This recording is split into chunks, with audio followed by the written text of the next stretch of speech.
ಇಲ್ಲ. ಎಲ್ಲ ಕಡೆ ತಿರುಗಿ ಎಲ್ಲ ಸಾಹಸ ಮಾಡಿ 1-30 ವರ್ಷ ನಾವು ಹೋಗಿರೋ ಜಾಗ ಅನ್ನೋದೇ ಇಲ್ಲ. ಲಾಸ್ಟ್ಗೆ ನಮ್ಮ ಕೈಲಿ ಆಗಲ್ಲ ಬಿಟ್ಬಿಡೋಣ ಅನ್ನೋ ಲಾಸ್ಟಲ್ಲಿ ನಮ್ಮ ರೋಡ್ನಲ್ಲೇ ಇರೋರೇ ಒಬ್ಬರು ಬಂದು, ನಾನು ಅದರಲ್ಲಿ ಅಷ್ಟರಲ್ಲಿ ಇಲ್ಲಿಗೆ ಈ ದೇವಾಲಯಕ್ಕೆ ಬಂದು 7 ವಾರ ಆಗಿತ್ತು. ಮಂಡಲ ಧ್ಯಾನ ನಡೀತಾ ಇತ್ತು ಅವಾಗ.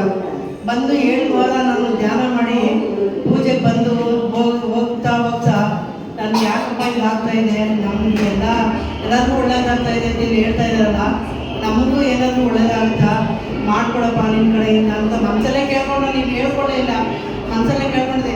ಅವರೇ ಬಂದು ದೇವದೂತ ಥರ ಬಂದು ಒಂದೇ ಒಂದು ವಾರದಲ್ಲಿ ನಮಗೆ ನಮ್ಮದು ಫ್ಲೋರ್ ಮಿಲ್ ಓಪನ್ ಮಾಡಿಸಿಕೊಟ್ರು.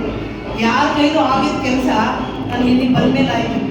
ಇದು ದೇವರ ಹತ್ರ ತುಂಬಾ ಅಂದರೆ ಭಕ್ತಿ ಇರಬೇಕು, ಶ್ರದ್ಧೆ ಇರಬೇಕು, ನಿಯತ್ತಿರಬೇಕು, ತುಂಬಾ ಒಳ್ಳೆಯದಾಗುತ್ತೆ. ತುಂಬಾ ಅಂದರೆ ತುಂಬಾ ಒಳ್ಳೆಯದಾಗುತ್ತೆ. ಅದು ಮಾತ್ರ ನಾನು ಎಷ್ಟು ಸರಿ ಬೇಕಾದ್ರೂ ಹೇಳ್ತೀನಿ, ದೇವರ ಹತ್ರ ಭಕ್ತಿ ಇರಬೇಕಷ್ಟೇ. ಬಹಳ ಖುಷಿ ಆಯ್ತು. ತುಂಬಾ ಜನಕ್ಕೆ ಒಳ್ಳೆಯದಾಗಿದೆ. ನನಗಂತೂ ತುಂಬಾನೇ ದೊಡ್ಡ ಮಟ್ಟದಲ್ಲಿ ಒಳ್ಳೆಯದಾಗಿದೆ. ಈ ಸಣ್ಣ ಪುಟ್ಟ ಅಂತೂ ಎಲ್ಲರ ಹೋದ ಕಡೆ ಕಡೆ ಅಂತೂ ಹೇಳ್ಕೊಳಕ್ಕಾಗೋಸಾಗಿದೆ. ತುಂಬ ಅಚೀವ್ಮೆಂಟ್ ಮಾಡೋ ಅಂಥದ್ದು ನಮ್ಮದು ಪ್ರಾಪರ್ಟಿ ಆಗಲೇ ಇಲ್ಲ, ನಮ್ಮ ಕೈಲಿ ಬಿಟ್ಬಿಡೋಣ ಅಂತಿದ್ದು. ಅದು ಒಂದು ವಾರದಲ್ಲಿ ಆಗಿದ್ದ ಕೆಲಸ ಬಾಬಾಜಿ ಕಡೆಯಿಂದ. ಈಗ ನಿಮ್ಮದೇ ರೀತಿ ನಿಮ್ಮ ಅಕ್ಕಪಕ್ಕದ ಮನೆಯವರು ಪಕ್ಕದ ರೋಡ್ ಹೇಳ್ಬೋದಾ? ಹೇಳಿದ್ದೀವಿ. ನಮ್ಗೆ ಕೆಲಸ ಆದಮೇಲೆ ಸುಮಾರು ಇಡೀ ನಮ್ಮ ರೋಡ್ ಏನಾದ್ರು ನಮ್ಗೆ ಈ ಕಡೆಯಿಂದ ಹೋದ್ರೆ ಒಳ್ಳೆದಾಯ್ತು ಅಂತ ಒಂದು 10-15 ಜನ ಬರ್ತಾ ಇದ್ದಾರೆ.